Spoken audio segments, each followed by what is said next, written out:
안녕하세요. 오늘은 부동산 투자에 대해서 투자자는 임장, 그러니까 현장을 직접 보러 갈 때 어떻게 해야 되는지 이야기해 보려고 합니다. 경매든 일반 매물이든 부동산 공부를 시작하면 꼭 듣는 말이 있죠. 임장 안 가면 큰일 난다. 현장 안 보고 사면 사고 난다. 저도 정말 많이 들었습니다. 그리고 제가 투자를 해보니까 이 말 맞는 말이에요. 현장을 봐야 진짜 느낌이 오고 서류로는 절대 알 수 없는 정보도 분명 있어요. 하지만 아무 조사도 안 하고 무작정 임장부터 가는 건 절대로 비추천합니다. 왜냐고요? 준비 없이 임장 가면 부동산 소장님을 만나도 뭘 물어봐야 될지 모르고 건물 앞에 서 있어도 그냥 주변만 기웃거리다 끝나는데요. 뭘 봐야 하는지도 모르니까 뭔가 갔다 오긴 했는데 저한테 남는 게 없어요. 그리고 저는 6년 동안 투자하면서 현장 가기 전에 한 가지 기준을 가지고 움직여 왔습니다. 이 물건에 대해서 내가 지금 가장 궁금한 게 뭘까? 이 질문에 답할 수 있냐라는 거죠. 이 질문이 떠오른다는 건 그만큼 사전조사를 철저하게 했다는 거고, 이것만 확실하면 투자 결정을 할 수 있겠는데? 혹은 이게 명확하지 않아서 리스크로 느껴지는데 이거 확인할 방법 없을까? 이런 고민이 생겼다라는 뜻입니다. 그럴 때 저는 현장을 갑니다. 그 궁금증을 해결하러 가는 거죠. 그게 바로 제가 6년 동안 지켜온 현장 방문의 기준이에요. 저도 초보 시절에는 현장 가봐야 된다를 무조건 현장 가봐야 된다란 말로 잘못 이해했어요. 그래서 회사 퇴근하고 야간 임장 가고 주말에는 지방까지 운전해서 가고 맨날 임장을 갔습니다. 조금만 물건이 괜찮다고 느껴지면 무조건 저는 현장을 가야 되니까 시간을 엄청 많이 쓴 것 같아요. 근데 문제는 막상 현장 가보면 시간만 날리는 경우가 많았어요. 이게 무슨 뜻이냐면 막상 현장을 갔더니 주변에 공실이 너무 많은 거예요. 아니면 주변 시세를 제가 좀 알아봤더니 보증금이 너무 적은 거예요. 아니면 거주 환경이 너무 안 좋아서 세입자가 기피할 만한 환경들이 많은 거예요. 아니면 교통이 너무 불편한 거예요. 등등 막상 현장 가면 좀 더 확 느껴지는 그런 것들이긴 한데 분명히 내가 책상에서 집에서 먼저 조사할 수 있는 내용들이 많았다라는 거예요. 다시 얘기하면 집에서 30분이면 조사할 수 있었던 걸 현장 오가는데 시간을 하루 종일 다 써버린 셈인 거예요. 그리고 또 하나, 제가 준비 없이 현장을 갔잖아요. 그러면 거기에서도 제가 갈팡질팡합니다. 부동산 소장님한테 무슨 얘기를 들으면 그게 다 맞는 것처럼 느껴져요. 부동산 소장님은 보통 좋은 얘기만 한단 말이에요. 그러면은 이 동네 정말 좋은 것 같고 거기 있는 물건들 다 너무너무 좋은 것 같아요. 왜 부동산 소장님이 좋은 얘기 많이 하겠어요? 저한테 물건 추천하고 팔아야 되니까. 그래서 그런 거잖아요. 그러면 저는 그 얘기 들으면서 무슨 말씀이 중요한 건지도 잘 몰라요. 그냥 끄떡끄떡 그렇구나 그렇게 얘기만 듣고 오게 되는 거예요. 건물을 실제로 봐도 겉만 보고 괜찮네 이 정도의 느낌만 남고 동네 분위기도 그냥 막연하게만 느껴져요. 그리고 집에 돌아와 보면 이거 확인 안 했네, 저거 물어볼 걸, 이런 후회만 남습니다. 정보는 막 현장에서 들어와요. 근데 제가 그게 필요한 정보인지 제대로 된 정보인지 판단이 안 서잖아요. 그러면 머리만 더 복잡해지는 기억이 많습니다. 그래서 느꼈어요. 임장은 그냥 무작정 많이 다닌다고 실력이 느는 게 아니구나. 전략이 있어야 된다. 이거를 제가 그때 처음 알았습니다. 그래서 저는 그때부터 방법을 조금 바꿔봤어요. 무조건 현장 가자. 먼저 조사해서 물건을 걸러낸 다음에만 현장을 간다로 바꿨습니다. 요즘은 책상에서 확인할 수 있는 정보가 정말 많아요. 현장 가기 전에 시세도 비교할 수 있고 임대 수익 계산할 수 있고 개발 계획 확인할 수 있고 수요층도 조사해 볼 수 있고 이런 거 저런 거 다 해본 다음에 이 물건은 좀 진짜 괜찮은데? 이 동네 진짜 괜찮은데?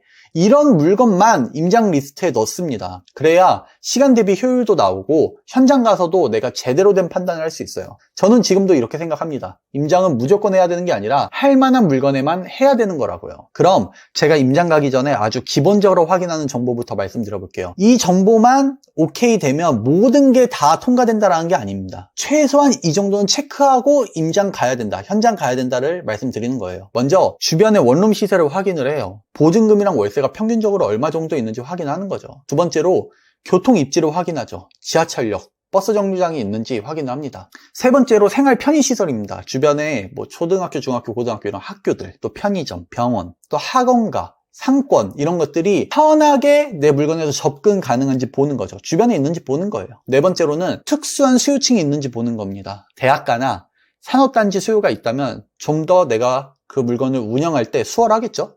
마지막으로 지자체 개발 계획, 뉴스기사 이런 것들을 확인합니다. 이런 건 인터넷만 잘 봐도 다 확인이 가능해요. 그리고 이렇게 조사한 게 모두 100점인 물건은 잘 없어요. 그런 물건은 가격이 비싸겠죠. 그래서 이 물건은 뭐가 장점이고 뭐가 단점이구나 를 확인하는 작업이에요. 단점이 있어도 상관없어요. 그 단점을 커버할 수 있을 만큼 가격이 저렴하고 또 임차 수요가 풍부하다면 기본적으로 괜찮은 물건이죠. 저는 이렇게 기본 정보부터 한번 확인을 하고 이 물건 괜찮은데 몇 가지 애매한 포인트가 있다라는 걸 확인하러 현장을 갑니다. 현장에 도착하면 저는 가장 먼저 공인중개사 사무소에 들어가요. 그리고 이렇게 묻죠.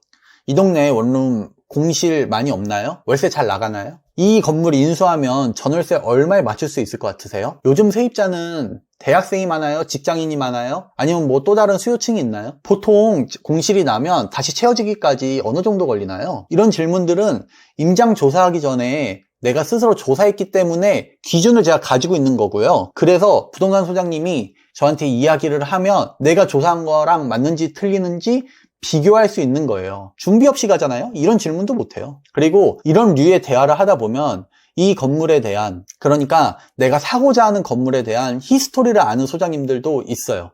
예전에 얼마에 팔렸는지, 전 주인이 어떤 문제를 겪었었는지, 세입자가 불편했었던 점은 무엇인지, 세입자가 잘 들어오는 건물이었는지 아닌 건물인지, 이런 중요한 포인트들도 소장님들이 얘기해 줄 때가 있죠. 또 다른 중요한 포인트 하나, 제가 소장님께 말합니다. 제가 이 물건을 매수하게 되면 전월세 맞추는 건 소장님 부동산에만 제가 단독으로 내놓으려고 해요. 그러면 손님 잘 맞춰주실 수 있으신가요? 이러면 소장님 반응이 한층 또 확 달라져요. 요즘 이 동네에 손님이 잘 붙는다. 아, 아니다. 요즘에는 좀 손님이 진짜 없다. 아, 뭐 이거 매도 잘 안 될 거다. 아니면은 이거 좀 들고 있으면은 예전에 경기 좋을 때 매도가 잘 됐기 때문에 지금 이 가격으로 사시는 거 괜찮은 것 같다. 이런 실제 시장 수요를 기반으로 한 솔직한 정보들이 술술술술 나오기 시작하는 경우도 많아요. 그래서 이게 소장님과의 대화가 진짜 중요한 이유입니다. 두 번째는 현장에 가야만 알 수 있는 정보들이 있어요. 예를 하나 들게요. 제가 봤던 건물 중에 주변 건물이 다 주차장이 있는데 제가 보려는 건물만 주차장이 없었어요. 지하철역도 근처에 없고 대부분 자기 자동차를 이제 끌고 다니는 동네였어요. 자차를 쓰는 동네였죠. 그래서 처음엔 이 건물 좀 애매한데 싶었어요. 그런데 인터넷 지도 켜보니까 바로 옆에 공용주차장이 하나 있는 거예요. 그래서 이거면은 내가 주차장을 직접 운영하지 않는 건물을 사도 커버가 되겠다, 이런 생각이 들었죠. 근데 생각해보세요. 그 주차장이 항상 만차면 그게 무슨 소용이 있겠어요? 그래서 직접 현장에 가서 주차장 상태를 봤습니다. 주차는 무료였어요. 그래서 그거는 상관이 없었는데 주차장이 만차인지 아닌지가 중요했던 겁니다. 그런데 주차가 여유가 좀 있었고 그리고 건물에서 굉장히 가까웠어요. 그걸 확인하고 나니까 이 건물에 주차 단점이 어느 정도 보완될 수 있겠다라는 판단이 섰습니다. 물론 주차장이 없다라는 건 여전히 그 건물의 단점이죠. 그래서 저는 이렇게 생각했어요. 이 물건은 그 단점만큼은 싸야 된다고요. 그리고 그 단점을 감수할 수 있는 가격이 얼마인지 나 스스로 따져본 거예요. 그리고 또 하나, 호실 구조 확인은 정말 중요해요. 도면 보고 대충 평수나 구조를 예상할 수도 있어요. 근데 막상 현장을 가보면 이런 구조로 어떻게 임대하지? 싶은 경우가 있어요. 또 건물의 실제 상태가 도면과 다른 경우도 굉장히 많죠. 그래서 저는 어떻게든 한 호실이라도 확인하려고 꼭 노력해요. 경매 물건은 내부 보기 어려운 경우도 많거든요. 근데 저는 어떻게 해서든지 꼭 확인해요. 큰 돈 들어가는데 대충 할 수는 없으니까요. 정리하면 이렇습니다. 임장 전에 확인할 수 있는 건 최대한 다 확인하고 현장에서만 확인 가능한 걸 그때 가서 보자. 그리고 가장 중요한 건 이 모든 정보를 어떻게 조합해서 판단하느냐. 그러니까 사전 정보 더하기, 현장 확인 더하기, 투자자의 시선, 이 세 가지가 딱 맞아떨어지면 투자 성공 확률은 훨씬 더 올라갑니다. 오늘 영상에서는 임장에 대해서 무조건 가는 게 아니라 전략적으로 가야 된다는 제 경험담을 나눠봤어요. 오늘도 시청해주셔서 감사하고요. 이런 투자자의 진짜 인사이트, 그리고 제가 투자하는 방식에 대해서 좀 더 많이 알고 싶다면 구독, 좋아요, 알림 설정 부탁드립니다. 그러면 제 영상이 여러분 유튜브의 홈화면에 아주 쉽게 노출될 겁니다. 우리는 다음 이야기에서 또 좋은 얘기 하도록 하죠. 오늘도 저랑 시간 보내주셔서 감사합니다.